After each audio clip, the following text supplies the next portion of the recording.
Дети выросли, видимся реже. Все разъехались, кто куда. И уже не будет, как прежде. Теперь в доме живет тишина.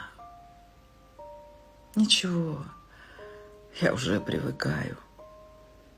Хоть и грустно бывает порой, я от мыслей своих убегаю и живу одной лишь мечтой, что мы встретимся вместе снова и, как прежде, сядем за стол, чтоб до самого часа ночного не смолкал бы наш разговор.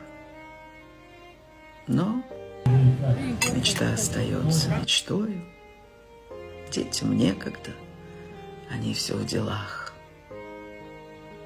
Я один на один с тишиною свою боль выдыхаю.